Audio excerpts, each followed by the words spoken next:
Hello दोस्तों, नमस्कार। एक बार फिर से स्वागत है आपके अपने YouTube चैनल देव जीके ट्रिक्स में। तो दोस्तों, हम यहाँ पर डेली जो कि आप देख सकते हैं कि रात को दोस्तों यहाँ पर 9:30 बजे यहाँ पर मॉडल पेपर आपका सॉल्व कराया जाता है। ये आपके हमारे चैनल पर दोस्तों ने बताया है कि 3 मॉडल पेपर आपको होते हैं। दोस्तों याद रखिएगा, सुबह 11 बजे भी मॉडल पेपर आपका होता है ना। यहाँ पर 3 बजे भी मॉडल पेपर होता है और रात को 9:30 में भी आपका मॉडल पेपर होता है। लगातार यहाँ पर क्लासेस देख सकते हैं, पेड एग्जाम की आपको मिल रही हैं। अगर आप लोग पहली बार जुड़े हमारे चैनल पर तो चैनल को जो जरूर सब्सक्राइब कर लीजिएगा। और यहाँ पर बेहतर तरीके से दोस्तों आपकी तैयारी चल रही है ना। आप लोग बेहतर तरीके से पेड एग्जाम की कंप्लीट तैयारी, फ्री तैयारी कर सकते हैं। यहाँ पर फ्री शिक्षा आप लोगों की प्रोवाइड कराई गई है, ठीक है ना। तो चलिए स्टार्ट करते हैं। सभी को गुड इवनिंग, सभी को राम राम, सभी को जय हिंद। चलिए, आवाज मिल पा रही है? आप सभी को मिल पा रही है तो एक बार कमेंट कर दीजिए। फिर हम लोग क्लास की स्टार्ट करते हैं विधिवत तरीके से और बहुत ही बेहतर क्वेश्चन आपके होंगे, काफी लेवल की भी आपके होने वाले हैं, ठीक है। आ रही है आवाज? चलिए, एक बार सभी लोग वीडियो को लाइक कर दीजिएगा, थोड़ा दोस्तों को भी शेयर कर दीजिए। फिर हम लोग क्लास को विधिवत तरीके से यहाँ पर सॉल्व करने वाले हैं। चलिए, तो देखिए पहला क्वेश्चन आपके सामने दिया गया है। कह रहा है कि हड़प्पा सभ्यता से विश्व का प्राचीनतम ज्ञात गोदीवाड़ा मिला है। तो दोस्तों, ये जो आपका दिया गया है गोदीवाड़ा, कौन है जो आपका दिया गया है गोदीवाड़ा, ये भैया आपके कहां पर है? 1 को ऑप्शन देना है। आपका आंसर क्या हो जाएगा?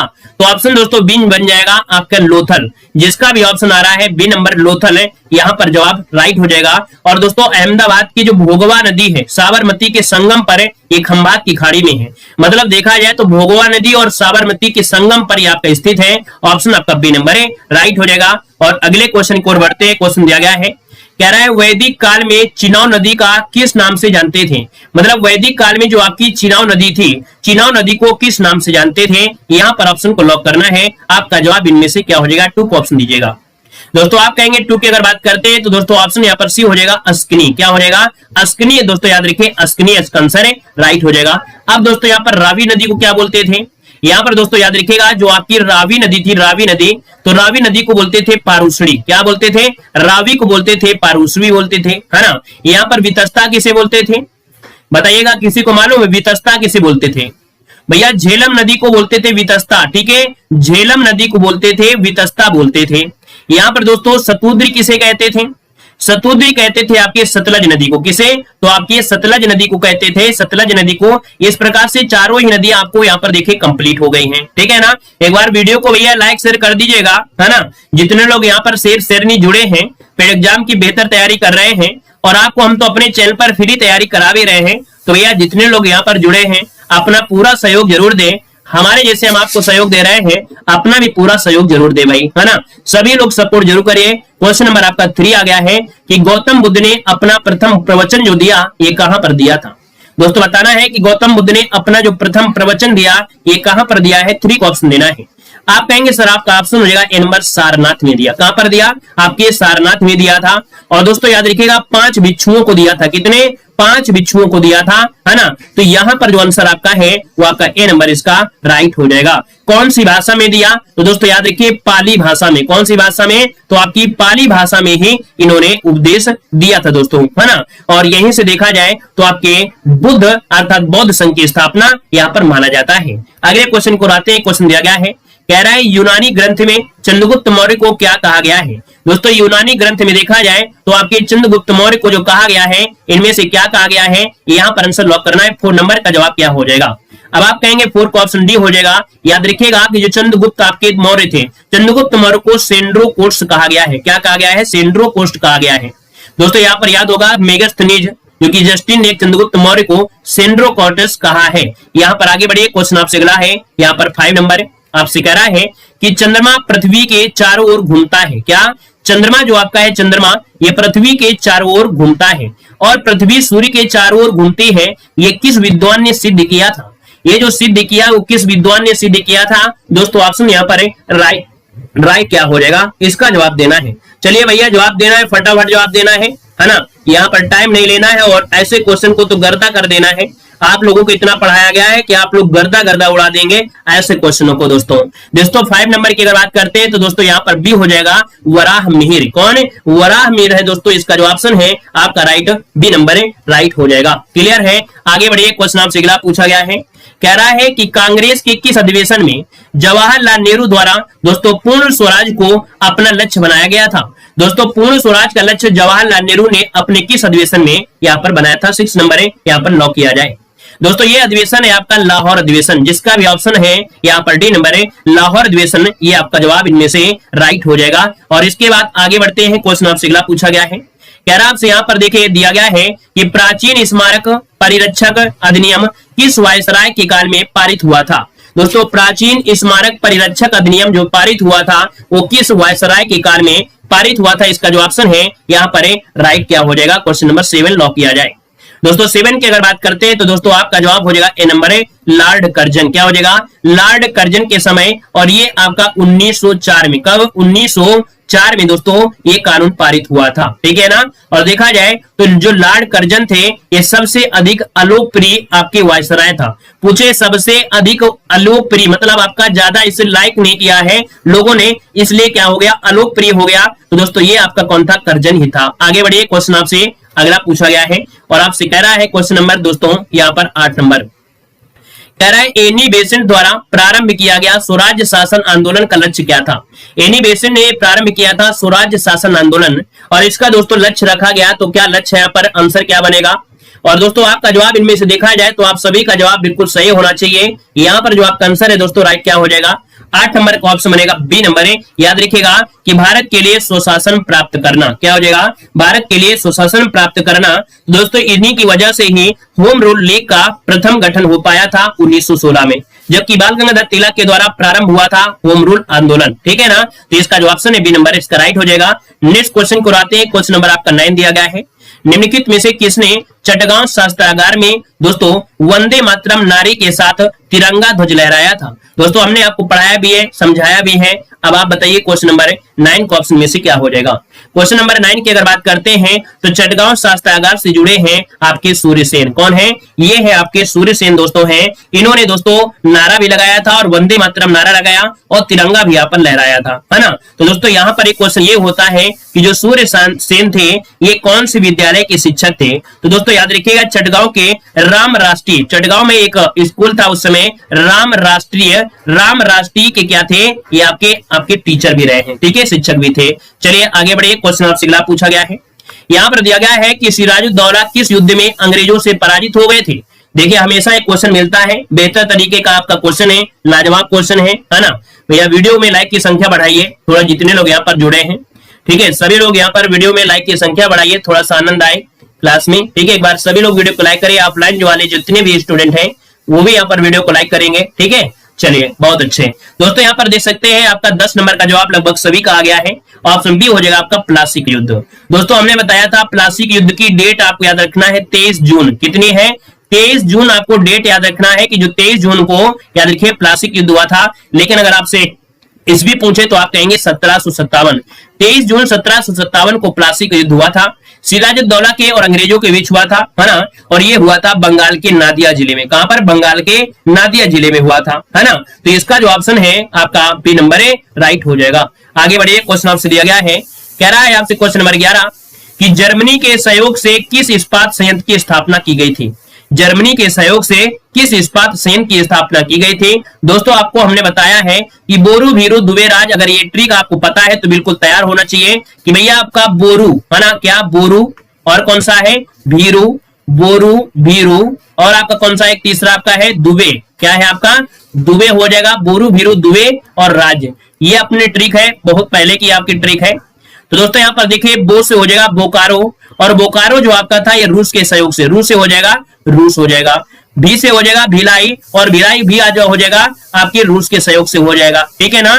यहाँ पर दू से हो जाएगा दुर्गापुर और दुर्गापुर हो जाएगा ब्रिटेन के सहयोग से। किसके सहयोग से, तो आपके ब्रिटेन के सहयोग से आपका हो जाएगा।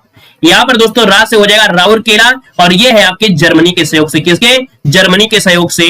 अब आपको याद रखिएगा पूछा गया है कि जर्मनी के सहयोग से किस इस्पात संयंत्र की हुई, तो आप कहेंगे सर राउरकेला, ऑप्शन बी हो जाएगा। अब दोस्तों यहाँ पर देखिए 4 कंपनियां हैं, 4 कंपनी में एक क्वेश्चन और बनता है कि ऐसी कौन सी कंपनी है इनमें से जो आपकी दूसरी पंचवर्षीय योजना में स्थापित नहीं हुई थी। मतलब इनमें से 3 ऐसी कंपनियां हैं जो आपकी दूसरी पंचवर्षीय योजना, क्योंकि दूसरी पंचवर्षीय योजना औद्योगिक क्षेत्र पर आपकी आधारित थी, उद्योगों को बढ़ावा दे रही थी, लेकिन भैया एक आपकी ऐसी कंपनी है जो कह सकते हैं कि तीसरी में आपका लगा था। तो दोस्तों ये जो आपका बोकारो है, बोकारो, ये जो आपका लगा था ये तीसरी पंचवर्षीय योजना में लगा था दोस्तों, तीसरी पंचवर्षीय योजना में। ये क्वेश्चन आपके पूछे जाते हैं, ठीक है ना। आगे बढ़िए, क्वेश्चन आपसे अगला पूछा गया है, यहां पर दिया गया है आपसे 8 डिग्री चैनल। अब ये बताइए कि जो 8 डिग्री चैनल है, कौन है 8 डिग्री चैनल जो आपका है ये किसके साथ जाता है? तो आप कहेंगे मालदीव और मिनिकॉय के साथ जाता है, तो इसका देखो 2 हो जाएगा, ठीक है ना। यहाँ पर इसका ही मिलान हो गया। 9 डिग्री चैनल जो होता है मिनिकॉय और लक्षद्वीप के बीच में जाता है, तो इसका आपका ये हो जाएगा, इसका मतलब 1 हो जाएगा। यहाँ पर 10 डिग्री चैनल पूछा गया है, तो आप कहेंगे अंडमान निकोबार, है ना। तो यहाँ पर देखा जाए तो यहाँ पर क्या हो जाएगा कि आपका जो 10 डिग्री चैनल है वो लिटिल अंडमान व कार निकोबार, लिटिल, तो इसका देखिए 3 हो जाएगा। और यहाँ पर ढक्कन, है ना, ढक्कन होता है, वैसे ढक्कन लिखा है, ढक्कन पास होता है, ढक्कन पास। ये ढक्कन पास आपका लघु अंडमान और दक्षिण अंडमान के बीच में, तो यहाँ पर आपका 4 हो जाएगा। मतलब ऑप्शन देखा जाए तो यहाँ पर दोस्तों आपका जो बनेगा यहाँ पर सी वाला हो जाएगा, A2, B1, C3 और आपका D4। क्लियर है भैया। आगे बढ़िए, क्वेश्चन आपसे दिया गया है और आपसे कह रहा है गुजरात के सबसे पश्चिमी गांव और अरुणाचल प्रदेश के सबसे पूर्वी छोर में स्थित वालांगू, है ना, क्या होता है वालांगू होता है, वालांगू के समय के बीच कितने घंटे का अंतर है? दोस्तों देखो हमने आपको बताया है कि भैया जो आपका ये प्यारा सा भारत है और इस प्यारे से भारत में दोस्तों देखा जाए तो आपका समय में परिवर्तन भी थोड़ा आपका है। अर्थात यहां से देखा जाए ये आपका गुजरात है और ये अरुणाचल प्रदेश का वालांगू है, इसके बीच की जो दूरी है दोस्तों लगभग देखा जाए तो 30 अंश का अंतर पड़ता है। और 30 अंश में दोस्तों याद रखिए पृथ्वी जो होती है वो एक अंश में 4 मिनट, मतलब 4 मिनट में एक अंश घूमती है। और दोस्तों आपको 60 से क्या करना है, भाग देना है। अगर इसको भाग देते हैं तो 30 से कटेगा तो 2 आएगा और 2 से कटेंगे तो आपका 2 आ जाएगा, तो 2 घंटे का अंतर होता है, ऑप्शन बी हो जाएगा। अब आपको यहाँ पर कितना भी समय दे दे, कितना भी समय आपसे दे दे, तो आपको क्या करना है, जितना अंश दिया हो उस अंश में क्या करना है, ये सूत्र आपको रख लीजिएगा। क्योंकि जो पृथ्वी होती है एक अंश में क्या करती है, 4 मिनट घूम जाती है और हमको यहाँ पर समय ज्ञात करना है तो 60 मिनट से भाग देना है। इस सूत्र के माध्यम से किसी भी जगह का आप लोग टाइम निकाल सकते हैं, याद रखिएगा, ठीक है ना भैया। क्लियर हुआ, समझ में आ गया होगा। और आगे बढ़िए, क्वेश्चन आपसे अगला पूछा गया है, यहाँ पर दिया है सूची फर्स्ट को सूची सेकंड से क्या करना है, यहाँ पर सुमेलित करना है। 14 नंबर में आपसे कह रहा है, तो चलिए यहाँ पर देखना है दिल्ली। अगर हम आपसे पूछे जनघनत्व के बारे में दिया है कि जो दिल्ली केंद्र शासित प्रदेश है यहाँ का जो जनघनत्व है आपका कितना है, तो दिल्ली का है दोस्तों 11,320 है, यहाँ पर दोस्तों 4 हो जाएगा। उत्तर प्रदेश का पूछा है तो आप कहेंगे सर उत्तर प्रदेश का 800 कितना है, 29 है, यहाँ पर 1 हो जाएगा। मिजोरम का दोस्तों पूछे तो 52 है, क्या है 52 है, मतलब यहाँ पर आपका 2 हो जाएगा। और केरल का पूछे तो 868 है, यहाँ पर 3 हो जाएगा। अब ऑप्शन देखिएगा कोई यहाँ पर मिल रहा होगा, सी नंबर इसका राइट हो जाएगा, सी नंबर, ठीक है ना। क्लियर हुआ, आगे बढ़िए, क्वेश्चन आपसे दिया गया है, आपसे कह रहा है निम्नलिखित अधिवास प्रकारों में से किसकी विशेषता यहाँ पर सांस्कृतिक समरसता और एकता की है। मतलब आपसे ये कह रहा है कि अधिवास प्रकारों में से किसकी विशेषता है कि सांस्कृतिक समरसता और एकता की है। दोस्तों यहाँ पर जो आपका आंसर है 15 नंबर में वो ऑप्शन बनेगा सी, याद रखिएगा पुरवा। ये नया क्वेश्चन आपको दिख रहा है, पुरवा आपका है क्या दोस्तों, याद रखिए जाति और सांस्कृतिक समरसता एकता में शामिल है। मतलब जाति समुदाय होते हैं, जाति होते हैं, धार्मिकता होते हैं, विश्वास होते हैं, यहाँ पर इसका ऑप्शन सी हो जाएगा। नया क्वेश्चन है, इसको नोट करिएगा। अगला क्वेश्चन आपके सामने आ गया है, आपसे कह रहा है निम्नलिखित में से कौन सा एक केंद्रीय बैंक का गुणात्मक साख नियंत्रण उपाय नहीं है। केंद्रीय बैंक का गुणात्मक साख नियंत्रण उपाय नहीं है 16 नंबर में। तो दोस्तों देखिए यहाँ पर क्या होता है, न्यूनतम सीमा भी होती है और साथ में दोस्तों यहाँ पर साख की राइसनिंग भी होती है, प्रत्यक्ष कार्रवाई होता है। लेकिन जो सी दिया गया है कि परिवर्तनीय कोष अनुपात, ये आपका केंद्रीय बैंक का गुणात्मक साख नहीं होता है, ऑप्शन बनेगा आपका सी नंबर हो जाएगा। ये क्वेश्चन आपके इकोनॉमिक्स के थोड़े कठिन आपको जरूर लगेंगे, लेकिन धैर्यता बनाए रहिएगा। क्वेश्चन आ गया है मिश्रित अर्थव्यवस्था का अर्थ क्या होता है, बताइएगा मिश्रित अर्थव्यवस्था क्या होती है। क्वेश्चन नंबर 19 लॉक किया जाए। दोस्तों मिश्रित अर्थव्यवस्था में क्या होता है कि जो सार्वजनिक और निजी उद्योग होते हैं इनका सह-अस्तित्व। यहाँ पर दोस्तों देखा जाए कि मिश्रित अर्थव्यवस्था वह अर्थव्यवस्था है जिसमें सरकारी और निजी दोनों ही व्यक्ति आर्थिक नियंत्रण का प्रयोग करते हैं और भारत में देखा जाए तो आपकी जो अर्थव्यवस्था है कैसी है, भारत में अर्थव्यवस्था आपकी मिश्रित अर्थव्यवस्था है। तो ऑप्शन राइट हो जाएगा यहाँ पर, पहला ही आपका आंसर है राइट हो जाएगा। ठीक है भाई, आगे बढ़िए। क्वेश्चन आपसे अगला पूछा गया है और आपसे कह रहा है कि स्वर्ण क्रांति किससे संबंधित है। स्वर्ण क्रांति जो संबंधित है वो आपकी किससे संबंधित है। यहाँ पर देखिए स्वर्ण क्रांति दिया गया है और ऑप्शन इनमें से राइट हो जाएगा बागवानी और शहद। क्या, बागवानी और शहद जो आपका है ये है आपकी स्वर्ण क्रांति से है। ठीक है ना। यहाँ पर दोस्तों देखा जाए तो जैसे भूरी क्रांति होता है, क्या यहाँ पर भूरी क्रांति होता है, भूरी क्रांति का आपसे मतलब होता है, याद रखिए चमड़ा और कोको से आपका होता है। पीली क्रांति होता है आपके तेल बीज से होता है, नीली क्रांति होता है मछली से होता है, काली क्रांति पेट्रोलियम से होता है ना। काफी क्रांतियां होती हैं। और अगले क्वेश्चन को आते हैं। क्वेश्चन आपसे अगला पूछा गया है, कह रहा है कि भारत के संविधान का कौन सा भाग कल्याणकारी राज्य के आदर्श की घोषणा करता है। दोस्तों यहाँ पर जो आप देना है, आपका जो आंसर है यहाँ पर राइट क्या हो जाएगा कि भारत का संविधान है ये कौन से भाग का कल्याणकारी राज्य के आदर्श की घोषणा करता है। आंसर इनमें से क्या हो जाएगा, चलिए जवाब दीजिएगा 21 नंबर में। दोस्तों कल्याणकारी राज्य ये है आपके राज्य के नीति निर्देशक, जिसका भी ऑप्शन आ रहा है यहाँ पर आपका ये नंबर बिल्कुल राइट हो जाएगा। हमने बताया कि भाग 4 कौन है, भाग 4 दोस्तों भाग 4 है। और यहाँ पर आर्टिकल नंबर जो आपका 36 से स्टार्ट होते हैं और 51 तक जाते हैं, ये होते हैं आपके क्या, राज्य के नीति निर्देशक तत्व हैं। और इन्हीं में ही आपको बताया गया है क्या कि कल्याणकारी राज्य की स्थापना की जाए। ठीक है, आगे बढ़िए। क्वेश्चन आपसे दिया गया है, कह रहा है भारत के प्रत्येक नागरिक के कर्तव्य के अंतर्गत प्राकृतिक पर्यावरण का संरक्षण और सुधार कौन से अनुच्छेद में शामिल है। दोस्तों 22 नंबर का ऑप्शन लॉक करना है। यहाँ पर आंसर जो बनेगा राइट क्या हो जाएगा, कह रहा है प्राकृतिक पर्यावरण है ना, उसका संरक्षण और सुधार जो आपका है कौन से अनुच्छेद में आता है। चलिए दोस्तों आपको जवाब देना है 22 नंबर में, और 22 का ऑप्शन में से क्या हो जाएगा, तो ये होता है दोस्तों कौन सा, यहाँ पर 22 नंबर का ऑप्शन हो जाएगा आपका जो अनुच्छेद 51 के का है। क्या, अनुच्छेद 51 के का में जो आपका है यहाँ पर आंसर आपका बनेगा सी नंबर हो जाएगा। इसके अंतर्गत देखा जाए तो वन, झील, नदी, वन्य जीव है ना रक्षा करना है, उनका संवर्धन करना है, उनको यहाँ पर दोस्तों दया भाव रखना है। ऑप्शन सी इसका राइट हो जाएगा। अगले क्वेश्चन को आते हैं। क्वेश्चन दिया गया है, क्या कह रहा है कि केंद्र राज्य संबंधों की जांच के लिए गठित सरकारिया आयोग में से कौन सदस्य आपके शामिल थे। मतलब जो आपका सरकारिया आयोग है ये क्या है, केंद्र राज्य संबंधों की जांच के लिए बनाया गया था। इसमें से जो आपके शामिल है दोस्तों कौन कौन शामिल है। दोस्तों यहाँ पर देखिए जो आपके हैं वी.सी. रमन, क्या है, वी.सी. रमन थे। इसमें से कौन, वी.सी. रमन भी थे। और दोस्तों यहाँ पर जो आपके थे वो कौन कौन थे, यहाँ पर जो आपके एस.आर. सेन थे। ये दोनों आपके लोग शामिल थे दोस्तों, है ना। यहाँ पर जो आपका है बनी थी आपकी 1983 में। ये जो आपकी समिति थी 1983 में बनी थी। तो आपके वी.सी. रमन और एस.आर. सेन इसमें शामिल थे। तो ऑप्शन बी हो जाएगा, केवल 2 और 3 इसका आंसर है राइट हो जाएगा दोस्तों। चलिए आगे बढ़िए। क्वेश्चन आपसे अगला पूछा गया है, क्वेश्चन नंबर आपका 24 कह रहा है कि भारत में आधुनिक जिला प्रशासन का अध्याय निम्नलिखित में से किसके समय से प्रारंभ माना जाता है।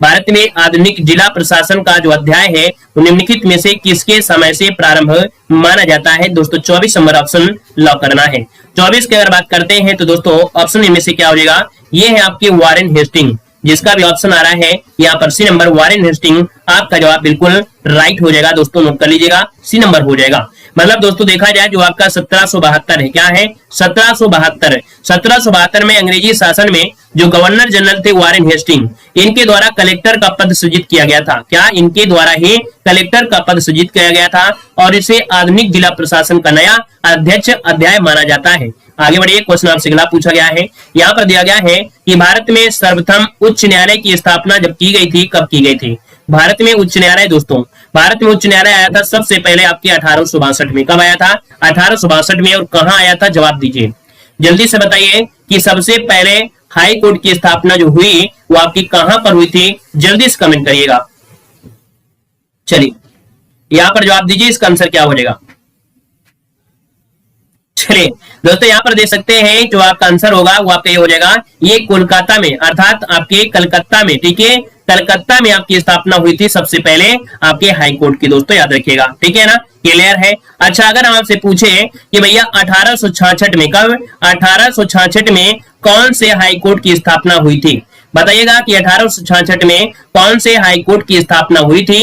अब आप कहेंगे ये भारत का चौथा हाई कोर्ट था, भारत का ये चौथा हाई कोर्ट था जब इसकी स्थापना हुई थी, और ये हुई थी आपके इलाहाबाद अर्थात प्रयागराज में। ठीक है, जो आपका प्रयागराज है, प्रयागराज ये दोस्तों आपका चौथे नंबर का भारत का था, जो कि इसकी स्थापना 1866 में हुई थी। तो इस पॉइंट को दोस्तों आपको नोट कर लेना है। अच्छा क्वेश्चन है, बेहतरीन क्वेश्चन है। यहाँ पर आगे बढ़िए, क्वेश्चन दिया गया है, आपसे कह रहा है कि सर बताइए कि गुरुत्वाकर्षण का जो सिद्धांत है किसने दिया था। गुरुत्वाकर्षण का जो सिद्धांत दिया था दोस्तों, यहाँ पर आंसर इनमें से वो राइट क्या हो जाएगा, इसका जवाब देना है आपका आंसर में से राइट क्या हो जाएगा। तो चलिए दोस्तों, यहाँ पर 26 नंबर में और 26 को ऑप्शन सी हो जाएगा, ये है आइजैक न्यूटन। क्या हो जाएंगे, याद रखिए जो आपके आइजैक न्यूटन है, इन्होंने गुरुत्वाकर्षण सिद्धांत दिया था। ऑप्शन सी नंबर यहाँ पर राइट हो जाएगा। नेक्स्ट क्वेश्चन को आते हैं। क्वेश्चन आपसे अगला पूछा गया है, कह रहा है निम्नलिखित में से सबसे अधिक तन्य धातु इनमें से कौन सी होती है। दोस्तों बताना है जो आपकी तन्य धातु है वो आपकी कौन है। चलिए, तन्य धातु मतलब होता है जिसको खींचा जाए तो बढ़ती ही चली जाए।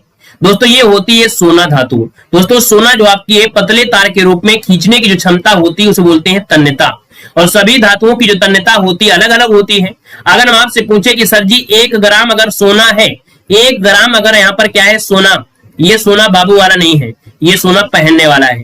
1 ग्राम अगर आपका सोना है दोस्तों, तो इसे एक तार जो खींचा जा सकता है, कितना खींचा जा सकता है, याद रखिएगा लगभग देखा जाए तो यहाँ पर एक तार जो खींचा जा सकता है काफी लंबा 2 किलोमीटर, कितना 2 किलोमीटर तक तार खींच सकते हैं। समझिएगा कि 1 ग्राम अगर सोना है तो 2 किलोमीटर तक लंबा तार इसे खींच सकते हैं, इसकी इतनी ज्यादा तन्यता होती है, याद रखिएगा, नोट कर लीजिएगा। आगे बढ़िए, क्वेश्चन आपसे अगला पूछा गया है, कह रहा है निषेचन के परिणाम स्वरूप निर्माण होता है।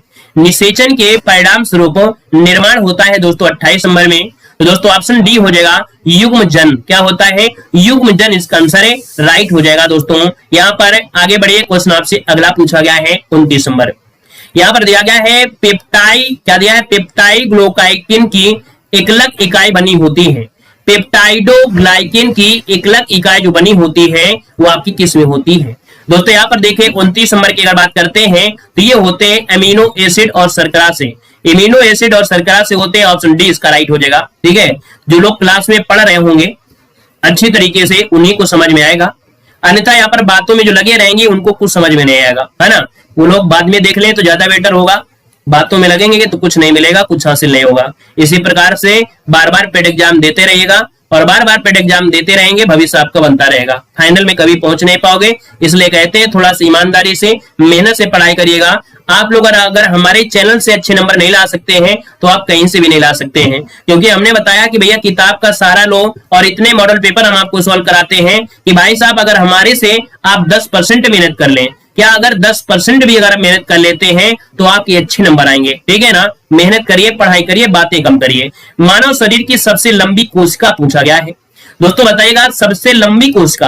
अब आप कहेंगे सर से सबसे लंबी कोशिका जो आपकी होती है ये तंत्रिका कोशिका होती है, तो ऑप्शन बी नंबर इसका राइट हो जाएगा। अगर दोस्तों यहाँ पर पूछा जाए कि इसकी आपकी इकाई क्या होती है, तो तंत्रिका कोशिका की होती है न्यूरॉन। क्या होती है, न्यूरॉन होती है इकाई। तो याद रखिए इसको ऑप्शन बी नंबर है यहाँ पर जवाब जिसका आ रहा है राइट हो जाएगा दोस्तों। क्लियर है। अच्छा, अगर हम आपसे पूछे कि सबसे बड़ी कोशिका किसकी होती है, जल्दी से कमेंट करें कि सबसे बड़ी जो कोशिका होती है वो किसकी होती है। सबसे बड़ी जो आपकी कोशिका होती है, कोशिका ये किसकी होती है, जल्दी से बताइए। किसी को पता है क्या, किसी को पता हो तो जल्दी से कमेंट करें। सबसे बड़ी कोशिका जो होती है किसकी होती है। आप कहेंगे शुतुरमुर्ग के अंडे की होती है, शुतुरमुर्ग के अंडे की होती है। अगले क्वेश्चन पर आइएगा, क्वेश्चन नंबर 31 दिया गया है।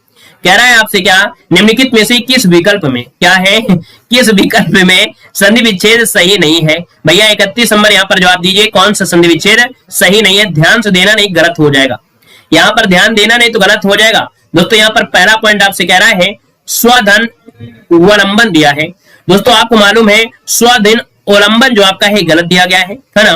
याद रखिए स्वधन अवलंबन होता है, क्या होता है, अवलंबन होता है। गलती आपकी पहली हो गई। वहीं पर दोस्तों बी नंबर आपका हिमच्छादित सही है, आत्मलंबन ये भी सही है, वधूप्लव ये भी सही है। गड़बड़ी है आपका ए नंबर है, क्योंकि यहाँ पर होता है स्वधन अवलंबन होता है और आज जो शब्द होता है वो आपका यहाँ पर नहीं लगाया गया था।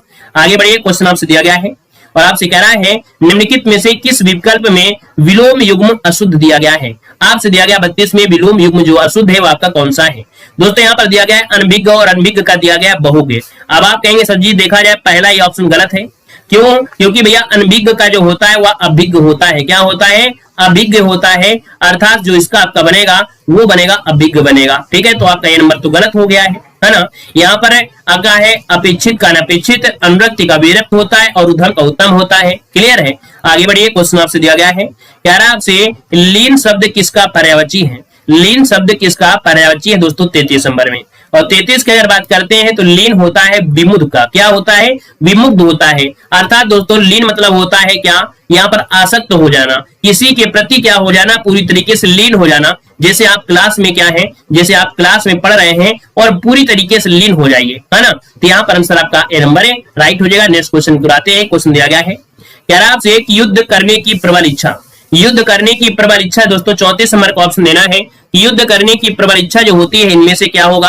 अब आप बताइएगा 34 नंबर में, तो भैया आपका जवाब हो जाता है युयुत्सा होता है। क्या होता है? यहाँ पर देखिए आपका जो आंसर होगा वो हो जाएगा क्या? युयुत्सा जो दिया गया वो आपका आंसर राइट हो जाएगा। अगर हम आपसे बोले क्या, यहाँ पर अगर आपसे बोले कि युयुत्सा क्या होता है, ये क्या होता है, ये क्या होता है भाई, यहाँ पर जवाब दीजिए। इसमें क्या हो गया? बड़ा खेला हो गया। अब तो यहाँ तो खेला हो गया, क्योंकि इसका तो आंसर आपका डी है, युयुत्सा है। लेकिन युयुत्सु क्या होता है दोस्तों? युयुत्सु का मतलब होता है, याद रखिएगा, युयुत्सु का मतलब भी होता है क्या? या होता है युद्ध, जिसमें युद्ध करने की इच्छा हो। क्या?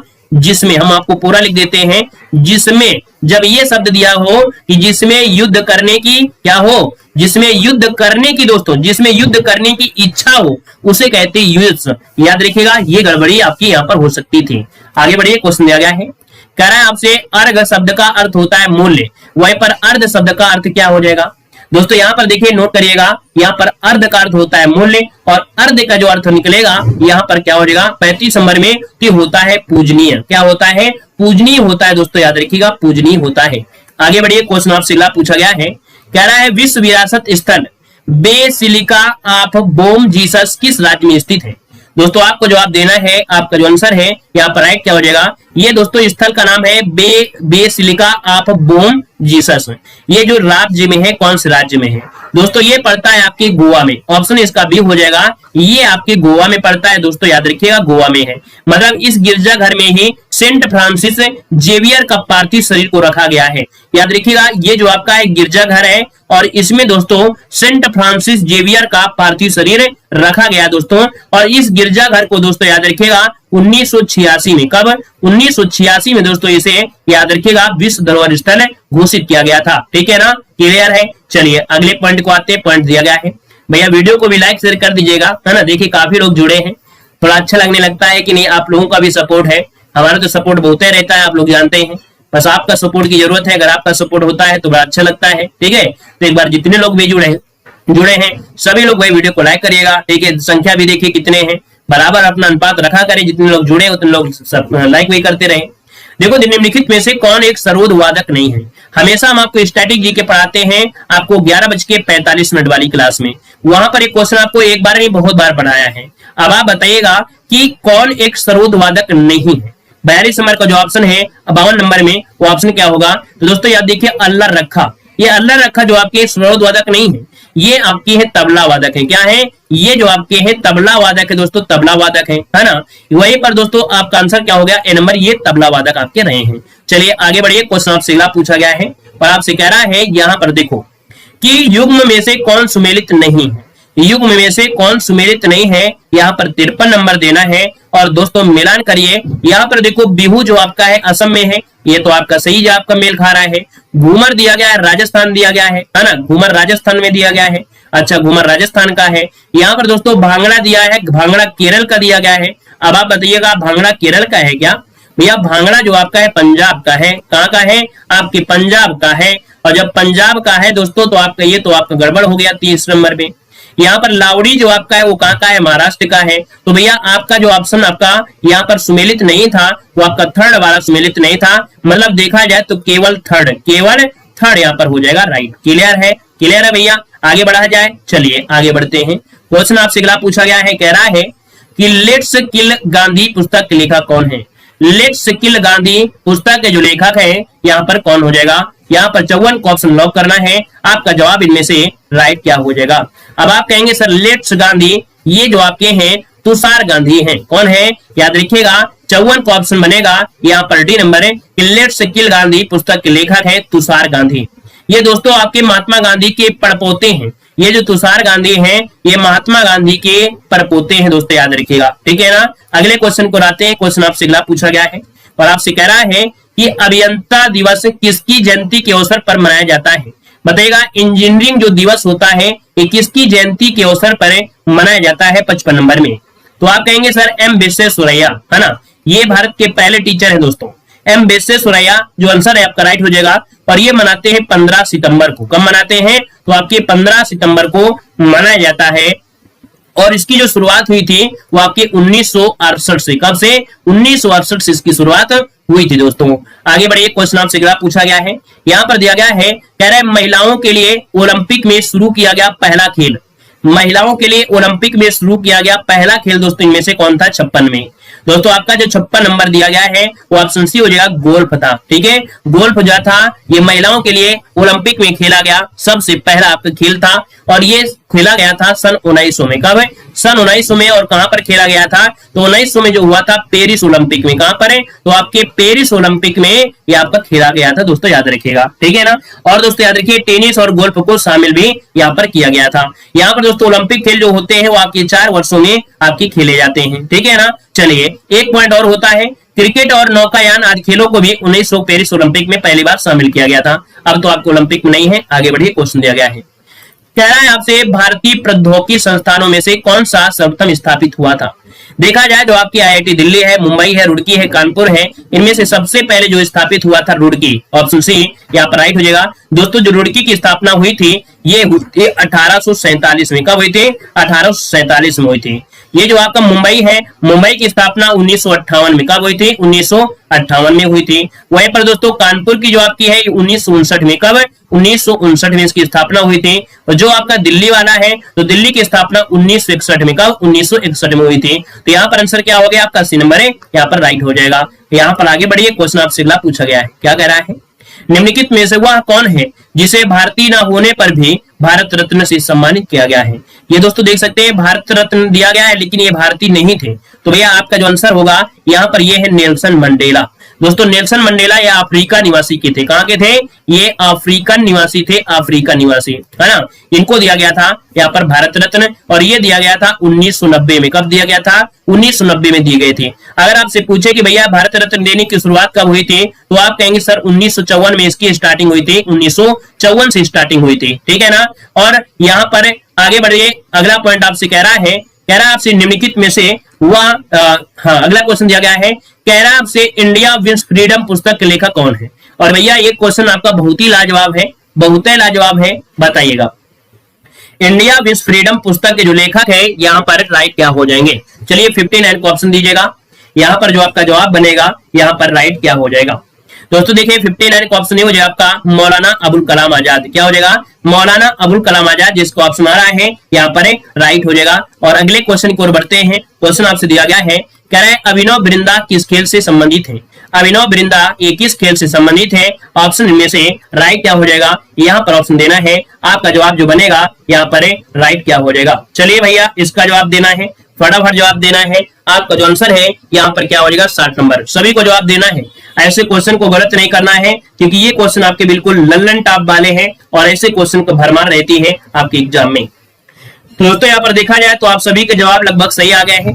याद रखिए 60 नंबर का ऑप्शन सी हो जाएगा, ये आपके निशानेबाजी से है। किससे निशानेबाजी से है दोस्तों 2008 में। कब 2008 में 10 मीटर में, क्या 10 मीटर जो आपका राइफल शूट है उसमें से इन्होंने स्वर्ण पदक जीता था, जो कि बीजिंग ओलंपिक में ये जो हुए थे आपके कहां पर है तो आपके बीजिंग ओलंपिक में हुए थे।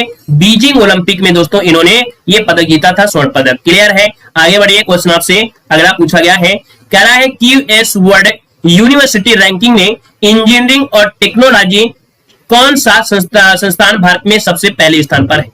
दोस्तों बताना है आपका जो आंसर है यहाँ पर राइट क्या हो जाएगा। और अच्छा क्वेश्चन करंट अफेयर का है, ऐसा क्वेश्चन हमने आपको पढ़ाया जरूर है। तो चलिए फिर जवाब दीजिएगा, इसका आंसर जो आपका बनेगा यहाँ पर राइट क्या हो जाएगा। फटाफट जवाब देना है। चलिए तो दोस्तों यहाँ पर देखिए आपका जो आंसर है यहाँ पर बी नंबर, ये आपका है आईआईटी बॉम्बे। दोस्तों याद रखिए क्यूएस, यहाँ पर क्यू कर लीजिएगा। क्यूएस वर्ल्ड यूनिवर्सिटी रैंकिंग में इंजीनियरिंग और टेक्नोलॉजी में कौन सा संस्थान भारत में पहले स्थान पर है? तो दोस्तों ऑप्शन यहाँ पर हो जाएगा बी नंबर आईआईटी बॉम्बे। इसका जो आंसर है यहाँ पर राइट हो जाएगा, आईआईटी बॉम्बे हो जाएगा। ठीक है ना। और आगे बढ़िए, क्वेश्चन आपसे अगला पूछा गया है। यहाँ पर देखो अगला क्वेश्चन आ गया है कि पासपोर्ट सूचकांक 2023 में भारत कौन से पायदान पर आता है? दोस्तों 2 ऑप्शन देना है। यहाँ पर करंट अफेयर के क्वेश्चन अपडेट होते हैं। हमने आपको बताया है कि मार्केट में कोई भी मॉडल पेपर अपडेट नहीं है, लेकिन हमारे मॉडल पेपर अपडेट रहते हैं। 2023 के करंट अफेयर की आपके क्वेश्चन रहते हैं, है ना। यहाँ पर दोस्तों देखो दिया गया है 2 को ऑप्शन बनेगा। यहाँ पर 140वां जिसका ऑप्शन दिया है 144वें नंबर है, ये है ऑप्शन ए नंबर, इसका राइट हो जाएगा। अगला क्वेश्चन आपके सामने दिया गया है और कह क्या रहा है कि किस देश की पूर्व राष्ट्रपति Dilma Rousseff new development bank की प्रमुख आपकी चुनी गई है? दोस्तों यहाँ पर पूछा गया ये जो राष्ट्रपति है डिल्मा रूसेफ, ये न्यू डेवलपमेंट बैंक की क्या है प्रमुख चुनी गई हैं। ये किस देश की आपकी है? दोस्तों 3 नंबर में। दोस्तों 3 की अगर बात करते हैं तो दोस्तों ऑप्शन बनेगा यहाँ पर बी नंबर ब्राजील। क्या हो जाएगा? ब्राजील इसका आंसर है, राइट हो जाएगा। नेक्स्ट क्वेश्चन को आते हैं। क्वेश्चन दिया गया है, कह रहा है कि कौन सा देश हाल ही में ब्रिक्स बैंक के नए सदस्य के रूप में आपका शामिल हुआ है? लाजवाब है, वेरी वेरी एमपी क्वेश्चन आपका दिया गया है। बताइएगा क्वेश्चन नंबर 4 का ऑप्शन क्या हो जाएगा? तो आपका जवाब इनमें से क्या बनेगा? याद रखिए ये है आपका डी नंबर है। याद रखिएगा हाल ही में ब्रिक्स बैंक के नए सदस्य के रूप में आपके मिस्र को शामिल किया गया है। ऑप्शन डी इसका राइट हो जाएगा। नेक्स्ट क्वेश्चन को आते हैं। क्वेश्चन दिया गया है कि वर्ल्ड बैंक ने वित्त वर्ष 2024 के लिए भारत के विकास दर जो दिया गया है 606% से घटाकर कितना कर दिया गया है? दोस्तों वर्ल्ड बैंक ने 6.6 से घटाकर कितना कर दिया है? तो भैया आपका जो आंसर बनेगा यहाँ पर आपका हो जाएगा बी, 6.30 कर दिया है। ऑप्शन बी इसका राइट हो जाएगा। और अगला क्वेश्चन आपके सामने दिया गया है, कह रहा है यूएनसीडीटी द्वारा जारी रिपोर्ट के अनुसार भारत की जो आर्थिक वृद्धि दर है 2023 में कितने प्रतिशत रहने का अनुमान आपको लगाया गया है? दोस्तों यहाँ पर देखिए आपका जो आंसर है आपका 6 नंबर में, वो ऑप्शन बनेगा सी। याद रखिएगा 6%। कितना? 6% इसका आंसर है, राइट हो जाएगा। और नेक्स्ट क्वेश्चन को आते हैं। क्वेश्चन दिया गया है, कह रहा है किसे गणित में किसे गणित में नॉन लीनियर पार्शियल इक्वेशंस और फ्री बाउंड्री प्रॉब्लम को लेकर 2023 एबेल पुरस्कार दिया गया है? इन्होंने गणित में दोस्तों देखिए कई प्रकार का यहाँ पर खोज किया है, इसलिए इनको एबेल पुरस्कार दिया गया है, क्योंकि एबेल पुरस्कार गणित के क्षेत्र में दिया जाता है। तो 7 का ऑप्शन यहाँ पर जो राइट हो जाएगा वो कौन सा हो जाएगा? दोस्तों ऑप्शन ए हो जाएगा, इनका नाम है लुइस कैफ्रेली। लुइस कैफ्रेली इसका आंसर आपका नंबर ए बन जाएगा। अगले क्वेश्चन को आते हैं। क्वेश्चन दिया गया है, कह रहा है किस लेखक को साहित्यिक पुरस्कार से सम्मानित किया गया है? किस लेखक को साहित्यिक पुरस्कार से सम्मानित किया गया है? क्वेश्चन नंबर 8 की अगर बात करते हैं तो ये दोस्तों आपके हैं कौन? बी नंबर है, बंगबंधु शेख मुजीबुर रहमान। यहाँ पर आंसर बी हो जाएगा, इनको साहित्यिक पुरस्कार से सम्मानित किया गया है। अगले क्वेश्चन को आते हैं। क्वेश्चन दिया गया है कि किस देश के शोधकर्ताओं ने यूरेनियम के नए समस्थानिक यूरेनियम 241 की खोज किया है?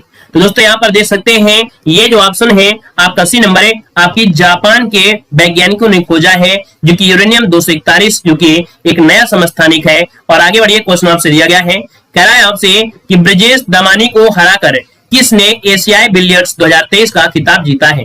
दोस्तों बताना है कि ब्रजेश दमानी को हराकर किस देश ने किसने एशियाई बिलियर्ड्स 2023 का यहाँ पर खिताब जीता है? दोस्तों आपका 10 नंबर का जो ऑप्शन है यहाँ पर सी हो जाएगा, ये भैया आपके पंकज आडवाणी है ना। तो देखिए आप देखिएगा कि पंकज आडवाणी है जिन्होंने एशियाई बिलियर्ड्स 2023 का खिताब यहाँ पर जीता है। यहाँ पर अगला पॉइंट आगे बढ़ते हैं। क्वेश्चन आपसे अगला पूछा गया है। अब यहाँ पर दोस्तों आपको ध्यान देना है, जैसे कि हमारी डेली की क्लास में होता है, हम आपको बेहतर तरीके के प्रयास करते हैं कि आप लोगों को बेहतर तरीके से यहाँ पर कुछ न कुछ आपको सिखाया जाए। और आज की इस वीडियो में हम आपको पढ़ाने वाले हैं जो आपके सिलेबस में दिया गया है पुरस्कार, है ना। क्या दिया गया है? आपके सिलेबस में जो दिया गया है पुरस्कार, वो हम लोग यहाँ पर पढ़ने वाले हैं अच्छी तरीके से, ठीक है ना। तो चलिए यहाँ पर देखो, आपसे पहला पॉइंट आपसे कह रहा है क्या, चलिए यहाँ पर देखिए पहला पॉइंट यहाँ पर आपसे कह रहा है, पहला पॉइंट थोड़ा सा 1 मिनट, हाँ चलिए देखिए यहाँ पर आपसे कह रहा है क्या कि ज्ञानपीठ पुरस्कार जो होता है, ज्ञानपीठ पुरस्कार ये किस क्षेत्र में प्रदान किया जाता है? तो दोस्तों याद रखिएगा ज्ञानपीठ पुरस्कार जो होता है ये साहित्य के क्षेत्र में दिया जाता है। किस क्षेत्र में? साहित्य के क्षेत्र में दिया जाता है। यहाँ पर दोस्तों सरस्वती जो सम्मान है, सरस्वती सम्मान ये किससे संबंधित आपका है? तो दोस्तों याद रखिएगा आपके साहित्य के क्षेत्र से संबंधित है, साहित्य से। अगला है अर्जुन पुरस्कार जो दिया जाता है वो किससे संबंधित है? अर्जुन पुरस्कार जो आपका है दोस्तों याद रखिएगा, ये खेल कूद में दिया जाता है, जो आपके प्लेयर होते हैं उनको दिया जाता है। वहीं पर दोस्तों होता है भटनागर जो पुरस्कार आपका है, भटनागर पुरस्कार ये किस क्षेत्र में दिया जाता है? तो भटनागर पुरस्कार दोस्तों विज्ञान और प्रौद्योगिकी क्षेत्र में दिया जाता है। तो यहाँ पर याद रखिए विज्ञान प्रौद्योगिकी आपका क्या हो गया? भटनागर पुरस्कार। ग्रेमी पुरस्कार की बात करते हैं, ग्रेमी पुरस्कार किस क्षेत्र में दिया जाता है? तो याद रखिए ग्रेमी पुरस्कार दिया जाता है संगीत के क्षेत्र में। किसमें? संगीत के क्षेत्र में दिया जाता है। यहाँ पर दिया है नॉर्मन बोरलॉग पुरस्कार जो आपका है ये किस क्षेत्र में उत्कृष्ट प्रदर्शन के लिए है? तो नॉर्मन बोरलॉग ये कृषि क्षेत्र में आपका दिया जाता है। किस क्षेत्र में? तो आपके कृषि के क्षेत्र में यहाँ पर दिया जाता है, याद रखिएगा, ठीक है ना। यहाँ पर आगे बढ़िए, क्वेश्चन आपसे अगला पूछा गया है, कह रहे लॉरियस पुरस्कार क्या दिया गया है? यहाँ पर दोस्तों दिया गया है लॉरियस पुरस्कार दिया गया है। और लॉरियस पुरस्कार की अगर बात करते हैं तो दोस्तों याद रखिएगा कि लॉरियस पुरस्कार जो आपका दिया जाता है वो किस क्षेत्र में दिया जाता है? तो ये आपके खेल के क्षेत्र में दिया गया है। याद रखिएगा आपकी किसमें? तो आपके लॉरियस पुरस्कार आपके खेल में हो जाएगा। यहाँ पर दोस्तों पुलित्जर पुरस्कार किस क्षेत्र में देते हैं? दोस्तों जवाब देना और वीडियो को लाइक शेयर करते हुए चलेंगे, है ना। यहाँ पर जितने लोग जुड़े हैं टेलीग्राम से भी जुड़िएगा, ठीक है। यहाँ पर दिया गया है पुलित्जर पुरस्कार किस क्षेत्र में? तो आपकी पत्रकारिता के लिए दिया जाता है। दोस्तों दिया गया है कलिंग पुरस्कार, और कलिंग पुरस्कार दोस्तों विज्ञान को लोकप्रिय बनाने के लिए दिया जाता है। दोस्तों दिया है किन उपलब्धियों के लिए ग्लोबल 500 पुरस्कार दिया जाता है? पर्यावरण प्रतिरक्षा के लिए ग्लोबल 500 पुरस्कार दिया जाता है। धन्वंतरि पुरस्कार जो दिया जाता है किस क्षेत्र में? तो धन्वंतरि पुरस्कार दिया जाता है चिकित्सा क्षेत्र में। किस क्षेत्र में? चिकित्सा के क्षेत्र में दिया जाता है। यहाँ पर दिया गया है आपसे डॉक्टर बीसी राय पुरस्कार, डॉक्टर बीसी राय पुरस्कार आपकी चिकित्सा क्षेत्र में यहाँ पर दिया जाता है। और अगला पॉइंट आपसे यहाँ पर देखो दिया गया है, और आपसे कह भी रहा है कि विक्रम साराभाई पुरस्कार दोस्तों ये होगा अंतरिक्ष अनुसंधान से। अगला है दोस्तों ऑस्कर पुरस्कार। दोस्तों ऑस्कर पुरस्कार जानते हैं ये आपके फिल्म के क्षेत्र में दिया जाता है। बुकर पुरस्कार की बात करते हैं तो दोस्तों बुकर पुरस्कार आपके साहित्य के क्षेत्र में दिया जाता है। द्रोणाचार्य पुरस्कार ये कोच को दिया जाता है, अर्थात खेल प्रशिक्षक को दिया जाता है, जो आपके गुरु होते हैं उनको दिया जाता है। अगला है दादा साहब फाल्के पुरस्कार। दादा साहब फाल्के पुरस्कार फिल्म जगत में दिया जाने वाला ये आपका पुरस्कार है। अगला है किस क्षेत्र में प्रतिवर्ष मूर्ति देवी पुरस्कार दिया जाता है? मूर्ति देवी पुरस्कार जो दिया जाता है ये साहित्य क्षेत्र में दिया जाता है। और अगला है शंकर पुरस्कार, और ये शंकर पुरस्कार दोस्तों कला और संस्कृत के लिए दिया जाता है। वहीं पर दिया गया है कि संस्कृत साहित्य में क्या? संस्कृत साहित्य में उत्कृष्ट योगदान के लिए कौन सा पुरस्कार है? तो वाचस्पति पुरस्कार यहाँ पर राइट हो जाएगा। अगला आपसे यहाँ पर देखो दिया गया है क्या कि देश के सर्वोच्च नागरिक पुरस्कार क्या दिया है? देश का दिया गया है सर्वोच्च नागरिक पुरस्कार कौन सा है? तो दोस्तों भारत रत्न है। याद रखिए अपने भारत का सर्वोच्च नागरिक पुरस्कार कौन सा है? तो भारत रत्न होगा। व्यास सम्मान किस क्षेत्र में है? तो आपके साहित्य के क्षेत्र में दिया जाता है। यहाँ पर कलिंग पुरस्कार दोस्तों, कलिंग पुरस्कार ये दोस्तों आपके विज्ञान के क्षेत्र में दिया जाता है। अगला है कबीर पुरस्कार। कबीर पुरस्कार सामाजिक सद्भावना के क्षेत्र में दिया जाता है। पर्यावरण संरक्षण में उल्लेखनीय योगदान के लिए कौन सा पुरस्कार होता है? अगर आप पर्यावरण के लिए अच्छा कार्य कर रहे हैं तो आपको गोल्डमैन पर्यावरण पुरस्कार दिया जाएगा, ठीक है, गोल्डमैन पर्यावरण पुरस्कार हो जाएगा। शांति स्वरूप भटनागर पुरस्कार जो होता है तो शांति स्वरूप भटनागर पुरस्कार होता है विज्ञान और प्रौद्योगिकी में होता है। अगला खेल में सराहनीय प्रदर्शन करने वाले खिलाड़ियों को, तो दोस्तों याद रखिए खिलाड़ियों को जो दिया जाता है राजीव गांधी खेल रत्न पुरस्कार होता है, जो खेल में सराहनीय पुरस्कार मतलब सराहनीय कार्य करते हैं उनके लिए। आगे बढ़िए, क्वेश्चन आपसे अगला पूछा गया है, कह रहा है कि शांति कामा साहित्य कामा चिकित्सा कामा अर्थशास्त्र विज्ञान के क्षेत्र में जो विशिष्ट उपलब्धि हासिल करते हैं इनको जो पुरस्कार होता है ये नोबेल पुरस्कार आपका दिया जाता है। क्या पुरस्कार दिया जाता है? नोबेल पुरस्कार यहाँ पर दिया जाता है। और अगले पॉइंट यहाँ पर आते हैं, पॉइंट दिया है कि राष्ट्रीय एकता पर बनी सर्वोत्तम फीचर फिल्म को किस पुरस्कार से देते हैं? दोस्तों अगर राष्ट्रीय एकता पर ये अगर फिल्म बनी है तो उसको नरगिस दत्त पुरस्कार दिया जाता है। रमन मैग्सेसे पुरस्कार जिसे एशिया का नोबेल पुरस्कार कहते हैं, तो दोस्तों याद रखिए रमन मैग्सेसे पुरस्कार ये किस देश के द्वारा प्रदान किया जाता है? तो दोस्तों ये होता है फिलीपींस देश के द्वारा प्रदान किया जाता है।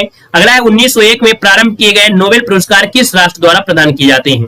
दोस्तों याद रखिएगा नोबेल पुरस्कार की जो शुरुआत हुई थी वो 1901 में हुई थी और ये स्वीडन के द्वारा दिए जाते हैं। अगले क्वेश्चन आपसे दिया गया है कि किस देश के भूतपूर्व राष्ट्रपति के नाम पर रमन मैग्सेसे पुरस्कार दिया जाता है? तो ये दोस्तों आपके फिलीपींस के आपके राष्ट्रपति हैं, तो यहाँ पर आपका हो जाएगा रमन मैग्सेसे पुरस्कार। दोस्तों याद रखिएगा कि रमन मैग्सेसे पुरस्कार कौन सी संस्था प्रदान करती है? तो फिलीपींस सरकार प्रदान करती है। आगे बढ़िए, क्वेश्चन आपसे अगला पूछा गया है, देखिए दिया गया है कौन सा संगठन कलिंग पुरस्कार देता है। दोस्तों बहुत ही आईएमपी क्वेश्चन दिया गया है कि कौन सा संगठन है जो कलिंग पुरस्कार देता है। तो दोस्तों यूनेस्को के द्वारा दिया जाता है कलिंग पुरस्कार। अगला है नोबेल पुरस्कार किसके द्वारा प्रदान किए जाते हैं, तो स्वीडिश अकादमी के द्वारा प्रदान किए जाते हैं। यहाँ पर दिया है कि नोबेल पुरस्कार प्रतिवर्ष कहां पर बांटे जाते हैं, तो नोबेल पुरस्कार जो बांटे जाते हैं ये स्टॉकहोम में बांटे जाते हैं। अगला है नोबेल पुरस्कार किसकी स्मृति में दिए जाते हैं, तो आप कहेंगे अल्फ्रेड नोबेल की स्मृति में दिए जाते हैं।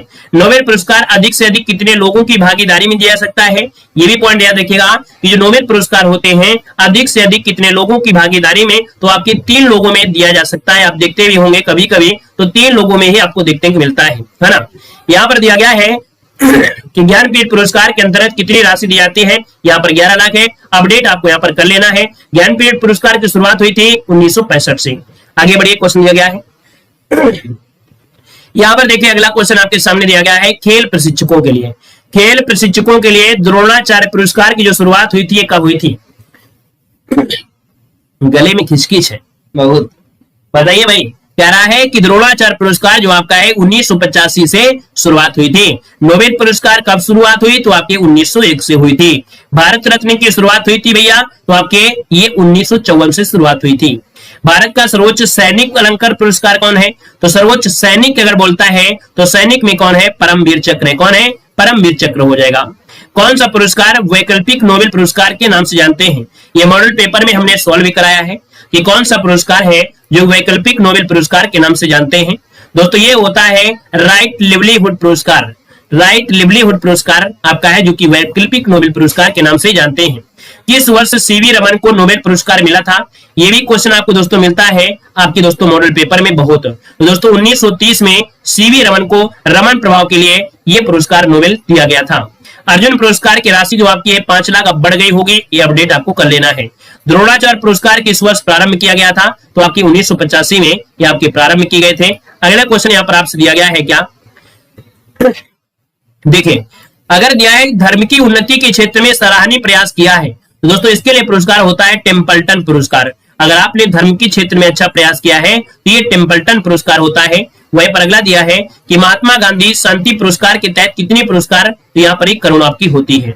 अगला कौन सा पुरस्कार एशियाई नोबेल पुरस्कार के नाम से जानते हैं, तो दोस्तों याद रखिएगा कि एशिया के नोबेल पुरस्कार के रूप में जो जानते हैं वो आपके रमन मैग्सेसे को जाना जाता है। किसे जानते हैं, आपके रमन मैग्सेसे को जाना जाता है। दोस्तों याद रखिए रमन मैग्सेसे को जाना जाता है, ठीक है ना। यहाँ पर अगले पॉइंट को आते हैं। पॉइंट आपसे अगला पूछा गया है, यहाँ पर दिया दादा साहब फाल्के। दोस्तों दादा साहब फाल्के पुरस्कार किसके द्वारा प्रदान किया जाता है, दोस्तों ये सूचना प्रसारण मंत्रालय और भारत सरकार के द्वारा, किसके द्वारा, सूचना एवं प्रसारण मंत्रालय और भारत सरकार के द्वारा ही दादा साहब फाल्के की शुरुआत हुई थी। ये आपकी 1969 में इसकी शुरुआत की गई थी।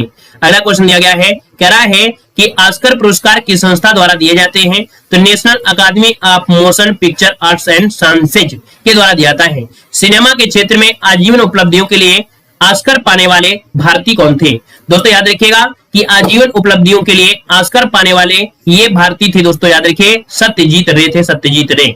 अगला दिया है अत्याचारों के खिलाफ आवाज उठाने वाले और संघर्ष करने वाली साहसी महिलाओं को कौन सा पुरस्कार होता है, तो नीरजा भनोत पुरस्कार होता है। नीरजा भनोत पुरस्कार होता है। अगले पॉइंट के आते हैं। पॉइंट दिया है कि भारतीय ज्ञानपीठ पुरस्कार के प्रथम विजेता कौन थे, तो ये थे आपके मलयालम साहित्य के थे जी शंकर कुरूप हो जाएंगे। आगे बढ़िए, क्वेश्चन आपसे अगला पूछा गया है। यहाँ पर देखिए अगला पॉइंट आपका है कि भारतीय ज्ञानपीठ पुरस्कार विजेता प्रथम हिंदी साहित्यकार, अगर पूछे प्रथम हिंदी में तो आपकी सुमित्रा नंदन पंत है। ज्ञानपीठ पुरस्कार विजेता प्रथम महिला आपकी हिंदी साहित्यकार आपकी महादेवी वर्मा है। सरस्वती सम्मान से प्रथम प्राप्तकर्ता थे हरिवंश राय बच्चन हो जाएंगे। भारत रत्न से विभूषित प्रथम आपके थे तो आपके एस राधाकृष्णन है। मरणोपरांत भारत रत्न से जो आपको विभूषित किया गया प्रथम व्यक्ति ये लाल बहादुर शास्त्री, मॉडल पेपर में भी क्वेश्चन आपको मिला भी था, है ना। ठीक है, अगला है कि भारत रत्न प्राप्त करने वाली पहली महिला कौन थी, ये पहली महिला थे आपकी इंदिरा गांधी थी। भारत रत्न से विभूषित प्रथम विदेशी कौन थे, तो ये आपके खान अब्दुल गफ्फार खान, है ना। खान अब्दुल गफ्फार खान हो गए। अगर नोबेल पुरस्कार विजेता प्रथम भारतीय कौन थे, तो आपके रविन्द्रनाथ टैगोर यहाँ पर हो जाएगा। और भारत को प्रथम नोबेल पुरस्कार किस विषय में मिला था, तो साहित्य के लिए रविन्द्रनाथ टैगोर को 1913 में मिला था। दोस्तों याद रखिएगा 1913 में। यहाँ पर आगे बढ़िए, क्वेश्चन आपसे अगला पूछा गया है, कह रहा है सुब्रमण्यम, क्या दिया है, सुब्रमण्यम चंद्रशेखर को किस क्षेत्र में नोबेल पुरस्कार मिला था, तो दोस्तों इनको मिला था भौतिकी क्षेत्र में। अगला दिया गया है कि प्रोफेसर अमर्त्य सेन को किस वर्ष अर्थशास्त्र के लिए नोबेल पुरस्कार मिला? 1998 में अर्थशास्त्र के लिए अमर्त्य सेन को मिला था दोस्तों, है ना। यहाँ पर दिया है भारतीय मूल के 2 अमेरिकी नागरिक जिन्हें प्रतिष्ठित नोबेल पुरस्कार मिला था, हरगोविंद खुराना और सुब्रमण्यम चंद्रशेखर को मिला है। यहाँ पर देखिए किन 2 भारतीयों को भौतिकी क्षेत्र में उल्लेखनीय कार्य के लिए नोबेल पुरस्कार, तो सीवी रमन और आपका सुब्रमण्यम। कई प्रकार से क्वेश्चन बनता है। नोबेल पुरस्कार से सम्मानित भारतीय मूल के साहित्य कौन है? वी.एस. नायपाल है, वी.एस. नायपाल। सीवी रमन को किस वर्ष नोबेल पुरस्कार मिला था? तो 1930 में। ये सभी क्वेश्चन आपके पूछे गए हैं। और अगला क्वेश्चन आपसे दिया गया है क्या रविन्द्रनाथ टैगोर को जो मिला था नोबेल पुरस्कार, ये कब मिला था? तो अभी हमने बताया था 1913 में मिला था दोस्तों, 1913 में। अगला पॉइंट है कि भारत रत्न सम्मान पाने वाले खेलों का पहला व्यक्ति, मतलब खेलों में देखो इसे दिया नहीं जाता है, खेलों में भाई किसी को नहीं दिया जाता है आपका भारत रत्न, लेकिन स्टार्टिंग जो हुई थी आपके सचिन तेंदुलकर को दिया गया था। तभी इसमें काफी अपवाद थे, काफी विद्रोह हुआ था कि भैया सचिन तेंदुलकर को आपने भारत रत्न क्यों दिया, जबकि खेल के क्षेत्र में यहाँ पर सचिन मतलब नहीं देना चाहिए, क्योंकि ऐसा रूल नहीं है, है ना। ऐसा कार्य तो कई लोगों ने किया है, लेकिन यहाँ पर कह सकते हैं लोगों सरकार ने दिया था। अगला क्वेश्चन है कि भारत रत्न पाने वाला पहला संगीत कौन है? तो भारत रत्न पाने वाला पहला संगीतकार है आपका एम.एस. सुब्बालक्ष्मी, ठीक है। अगला है देश के किस मुख्यमंत्री को भारत रत्न से सम्मानित किया गया था? तो एम.जी. रामचंद्रन को यहाँ पर दिया गया था। और अगले क्वेश्चन को बढ़ाते हैं। क्वेश्चन आपसे अगला पूछा गया है और आपसे क्या कह रहा है, यहाँ पर दिया गया है क्या दिया गया है आपसे, कह रहा है राजीव गांधी राष्ट्रीय सद्भावना पुरस्कार सर्वप्रथम किसे दिया गया था? राजीव गांधी राष्ट्रीय सद्भावना पुरस्कार ये आपके मदर टेरेसा को दिया गया था, मदर टेरेसा को दिया गया था। अगला दिया है कि ऑस्कर पुरस्कार अभी तक 36 बार जीता है, ये वाल्ट डिज्नी ने जीता है। मैग्सेसे पुरस्कार से सम्मानित होने वाले प्रथम भारतीय थे आचार्य विनोबा भावे, जो कि भू आंदोलन से जुड़े थे आपके आचार्य विनोबा भावे। ये मैग्सेसे पुरस्कार से सम्मानित होने वाले ये प्रथम भारतीय थे। दादा साहब फाल्के पुरस्कार के प्रथम विजेता कौन थे? ये देविका रानी है, देविका रानी थे। और अगला है पाकिस्तान का सर्वोच्च सम्मान कौन सा है? तो पाकिस्तान का सर्वोच्च सम्मान है, याद रखिए, निशान-ए-पाकिस्तान। क्या? निशान-ए-पाकिस्तान हो जाएगा। अगला है कांग्रेस, है ना, कांग्रेसनल मेडल ऑफ ऑनर किस देश का सर्वोच्च है? अमेरिका का है। जापान का सर्वोच्च सम्मान है ऑर्डर ऑफ मेलोवियन सन ऑर्डर हो जाएगा। किस देश का सर्वोच्च सम्मान पोरली मेरिट आयरन है? ये जर्मनी का है। ब्रिटेन का साहित्यिक है डेविड कोहेन पुरस्कार आपका है, ये आप देखते होंगे मोदी जी को मिलता है, कहीं किसी को मिलता है ना। यहाँ पर देखो अगला पॉइंट आपसे क्या कह रहा है, कह रहा है आपसे यहाँ पर है कि लिंजा ऑफ ऑनर किस देश का सर्वोच्च सम्मान है? ये फ्रांस का है। शाह अब्दुल अजीज पदक ये किस देश का सर्वोच्च है? सऊदी अरब का है। और मिस वर्ल्ड पुरस्कार की शुरुआत हुई थी 1951 में। दोस्तों इस प्रकार से दोस्तों आज की जो क्लास है यहाँ पर कंप्लीट होती है। उम्मीद है कि आपको पसंद आया है। पसंद आया है तो दोस्तों वीडियो को लाइक करिएगा, नए हैं तो चैनल को सब्सक्राइब भी कर लीजिएगा। अपने दोस्तों को दुश्मनों को जरूर शेयर करिएगा, ठीक है, क्योंकि दुश्मनों को शेयर करेंगे तो थोड़ा जलन होगी कि आप पढ़ रहे हैं, ठीक है। तो चलिए, और कोई समस्या हो तो भैया आप लोग कमेंट कर दीजिएगा। पीडीएफ के लिए आप लोग टेलीग्राम ज्वाइन कर लीजिएगा, हम आपको पीडीएफ रात में भेज देते हैं। जो आपको ये चीजें पढ़ाए हैं लास्ट में, ये हम आपको टेलीग्राम पे प्रोवाइड कर देते हैं। तो आप लोग देव जी के ट्रिक्स टेलीग्राम है, लिंक डिस्क्रिप्शन बॉक्स में दी गई है, तो आप क्लिक करिए और यहाँ पर हमारे टेलीग्राम से जरूर जुड़ जाएगा, ताकि लिंक भी मिलती रहेंगे और यहाँ पर जो भी जानकारी। तो चलिए आज के लिए इतना रखते हैं। सभी को गुड नाइट, शुभ रात्रि, लव यू ऑल।